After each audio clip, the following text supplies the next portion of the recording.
మహాత్ముల దగ్గరికి పోయి స్వామి మంచిగున్నారా, వాళ్ళు ఎప్పుడు మంచిగానే ఉంటారు, మంచిగా ఉండదు మనమే.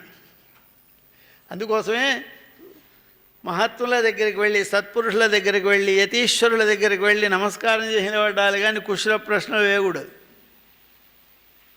గురువుల దగ్గరికి వెళ్ళి, గురుగారు బాగున్నారా, మా శిష్యులంతా కలిసి మొన్న వారి గురు పూర్ణమ శుభాకాంక్షలు, నాకు గురు పూర్ణమ శుభాకాంక్షలు గురువుగారికి చెప్పడం ఏంది? ఏ టీచర్స్ డేనా, మదర్స్ డేనా, ఫాదర్స్ డేనా? ఇది కాదు. అందువలన మహత్తుల దగ్గరికి వెళ్ళినప్పుడు మనం బాగున్నాము, మీరు బాగున్నారా అని మేము వెళ్ళడానికి వెళ్ళలేదు. ఎందుకు అంటే మహాత్మా మీ సన్నిధానంలో అమంగళం కలగదు. మీ దగ్గర ఉంటే మీ ఎక్కడే ఉంటారో అక్కడ అమంగళం అనేటువంటి దానికి తావులేదు అని పక్షులు అంటున్నాయి. మహాత్మా జైమిని మహర్షి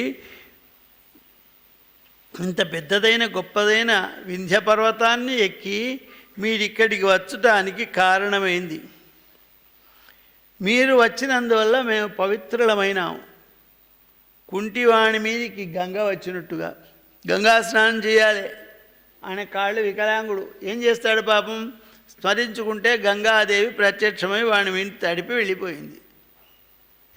అటువంటి యొక్క స్థితిలో మాకు మీ దర్శన భాగ్యం కలిగింది.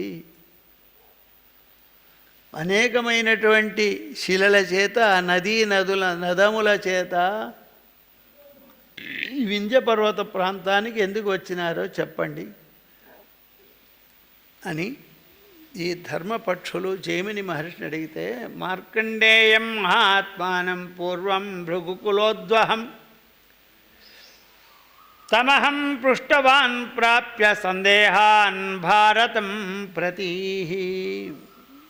నాకు మహాభారతంలో కొన్ని సందేహాలుండి ప్రశ్నించడానికి మార్కండేయ మహర్షి దగ్గరికి వెళ్ళాను. భృగువంశంలో పుట్టినటువంటి మార్కండేయ మహర్షి దగ్గరికి వెళితే ఆయన మిమ్మల్ని అడుగుమన్నాడు.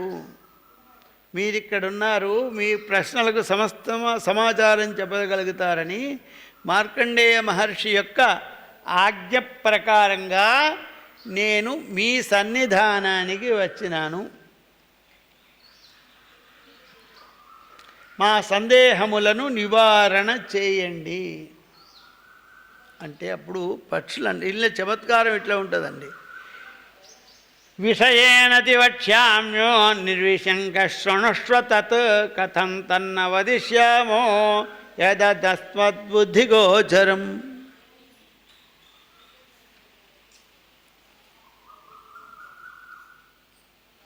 చెప్పదగినవైతే చెబుతాం, చెప్పదగినవైతే చెబుతాం. ఏమయ్యా సంజీవ్ రెడ్డి గారు, నీ బ్యాంక్ బ్యాలెన్స్ ఎంత ఉంది అంటే చెప్తాడా? ఏమో నాకు కూడా తెలియదు అంటాడు. కానీ అప్పులు ఉన్నాయంటే మస్తుగా ఉన్నాయంటాడు. చెప్పకూడదు, చెప్పకూడదు. నీ కొడుకులు బిడ్డలు ఎంత బాగున్నారా, బిడ్డ ఎక్కడుంది, కొడుకులు ఎక్కడుంది, ఎక్కడ అన్నీ చెప్తాడు. అవి చెప్పదగ్గవి, చెప్పకూడని. అంటే నువ్వు చెప్పదగినదైతే చెప్తామన్నా ఈ పక్షులు. చెప్తానులే, ఒకసారి చెప్తా అన్నాక చెప్పాలి. మరి చెప్పదగినవైతే చెప్తాం. నిర్విశంకం శృణుష్వతత్, ఏం అనుమానం లేకుండా చెబుతాను చెప్పదగ్గదైతే. అంతేకాదు వదిష్యామోహం అస్మద్బుద్ధిగోచరం, నా బుద్ధికి తోచినంత చెప్తా, మొత్తం చెప్తా అని చెప్పలే. ఇది వినయం. అందుకే పలికెటది భాగవతమట, పలికించేటివాడు రామభద్రుండట. నేను చెబుతా అని చెప్పలే. పోతన గారు కూడా నేను చెబుతున్నా భాగవతం, నేను రాస్తున్నానులే. ఇవి కూడా నీకు చెప్పదగినదైతే మా బుద్ధికి గోచరించినంతగా చెప్తాం. విషయం చాలా పెద్దది, సబ్జెక్టు చాలా పెద్దది, నాకు తెలిసింది కొంత, ఆ కొంతలో నాకు అవగాహన అయింది నీకు చెప్తా అన్నాయి. తప్పకుండా చెప్తాం. చతుర్వర్షమిదే విదేషు చతుర్యశ్చపి వేదేషు ధర్మశాస్త్రేషు చైవహి నమ సమస్తేషు దదాంగేషు యచ్చాన్యద్వేద సంహితం ఏతేషు గోచరాస్మాకం బుద్ధేర్బ్రాహ్మణ సత్తమా. మహాత్మా మళ్ళీ ఇంట్లో కండిషన్ 4 వేదాలు, వేదాంగములు ఇవి శిక్ష, వ్యాకరణం, ఛందస్సు, నిరుక్తం, కల్పం. వేద 6 అంగశాస్త్రములు. వేదములెన్ని? 4 వేదాలు కూడా 4 భాగాలు ఉన్నాయండి. ఒక్కొక్క వేదంలో 4 భాగాలు ఉన్నాయి. తెలుసా మీకు? తెలియదు. మనం ఎవరికి చెప్పం, అనగం. చెప్పినా మనసు పట్టుకోం. ఏమిటివి? సంహితలు, బ్రాహ్మణములు, అరణ్యకములు, ఉపనిషత్తులు. ఒక వేదం 4 భాగాలు. సంహితా భాగం, బ్రాహ్మణ భాగం, అరణ్యక భాగం, ఉపనిషత్తు భాగం 4 కలిస్తే ఒక వేదం. ఈ ఆ వేదమునకు ప్రతి అంగభూతములైనటువంటి శిక్షా, శాస్త్రం, వ్యాకరణం, తర్కం అనేటువంటివి 6 అంగములు, వేదాంగములు అంటారు. ఆ తర్వాత ఏమున్నాయి? దర్శన శాస్త్రాలు ఉన్నాయి, షడ్దర్శనాలు ఉన్నాయి, అవి చెబుతున్నాయి. తర్వాత ఇతిహాసాలు 2. ఏమిటి అవి? మహాభారతం, రామాయణం 2 ఇతిహాసాలు. పురాణములు.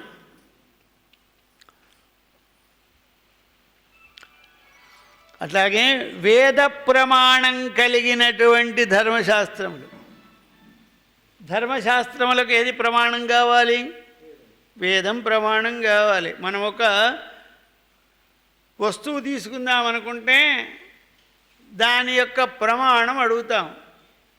ఒక 25 కిలోల బియ్యం కావాలి అంటే ఆయన ఏం చేస్తాడు? వర్తకుడు 25 కిలోల బాటు వేసి ఆ సంచలనలో పెట్టి చూసుకోవా 25 కిలోలని చెప్తాడు. ఈ 25 కిలోలని నేను ఎట్లా నమ్మాలి? ఇది సంచి ఉన్నదా? ఇది రౌతేష్ జోగినావు దీన్ని అంటే ఇది కాదయ్యా, వెయిట్స్ అండ్ మెజర్మెంట్స్ వాళ్ళు దీని మీద ముద్ర వేసిండ్రు చూసుకో అని చెప్తాడు. వెయిట్స్ అండ్ మెజర్మెంట్స్ వాళ్ళ దగ్గరికి పోయి మీరు దీని మీద ఎట్లా ముద్ర వేసిండ్రు, ఇది కిలో అని ఎట్లా ధృవీకరించిండ్రు అని దాన్ని మనం అడిగితే వాళ్ళు ఏం చెప్తారు?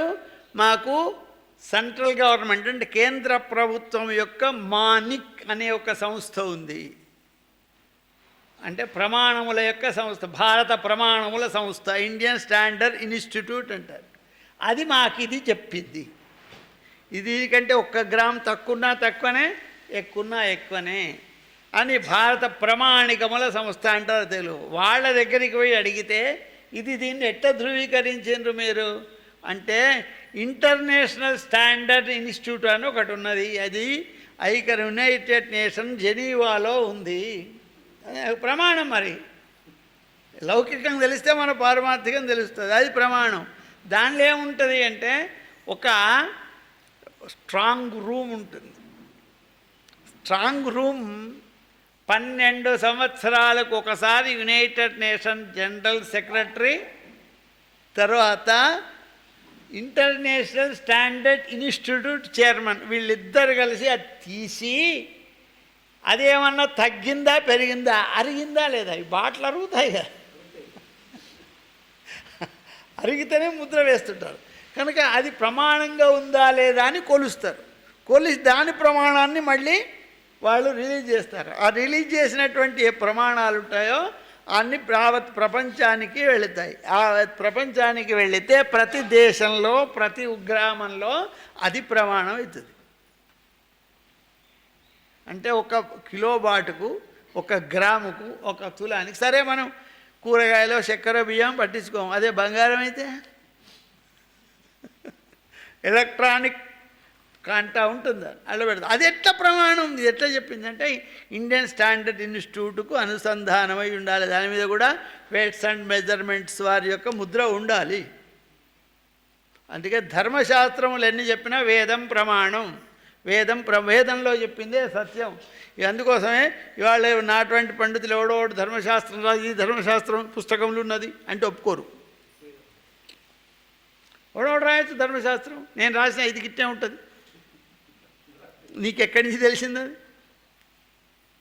కనుక ఎవడు పడితే వాడు ధర్మశాస్త్రం రాస్తే అది ప్రమాణం కాదు, వేద ప్రమాణం కలిగినటువంటిది అవి చెబుతున్నాయి. వేద ప్రమాణం కలిగినటువంటి సమస్త శాస్త్రములు మా బుద్ధికి గోచరమవుతాయి. వేద సమ్మతమైనటువంటి వీటన్నిటినీ కూడా మేం చెప్తాం. కానీ మేము ప్రతిజ్ఞ చేసి అన్నీ చెప్తాం అని చెప్పే శక్తి మాకు లేదు.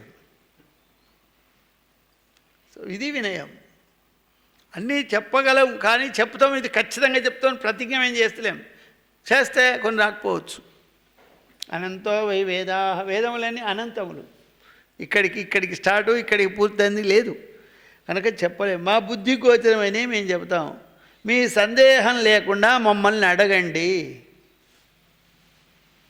అంటే ప్రశ్నలో సమాధానంలో ఒక స్పష్టత ఉండాలి. ప్రశ్నలో అడిగేటువంటి ప్రశ్నలో ఇచ్చేటువంటి యొక్క సమాధానంలో స్పష్టత. కట్టె విరగకుండా పాము దావకుండా చెప్పే సమాధానం కాదు. మన సమాధానాలు ఎట్లా ఉంటాయి? కట్టె విరగద్దు, పాము దావద్దు. స్వస్తి ప్రజాభ్య పరిపాలయంతాం న్యాయేణ మార్గేణ మహిం మహీషాః. గోబ్రాహ్మణేభ్య శుభమస్తు నిత్యం. లోకాః సమస్తాః సుఖినో భవంతు. కాలే వర్షత్పర్జన్య పృథివీ సస్యశాలినీ. దేశోజంక్షోపరహితః బ్రాహ్మణాః సంతు నిర్భయ. అపుత్రాः పుత్రిణः సంతు పుత్రిణः సంతు పౌత్రిణः. అధనాः సదనాः సంతు జీవంతు శరదాం శతం. కాయేన వాచా మనసేంద్రియైవా బుద్ధ్యాత్మనా వా ప్రకృతే స్వభావాత్ కరోమి యద్యత్ సకలం పరస్మై నారాయణాయైతి సమర్పయామి. యదక్షరపదభ్రష్టం మాత్రాహీనం తు యద్భవేత్ తత్సర్వం క్షమ్యతాం దేవ నారాయణ నమోస్తుతే.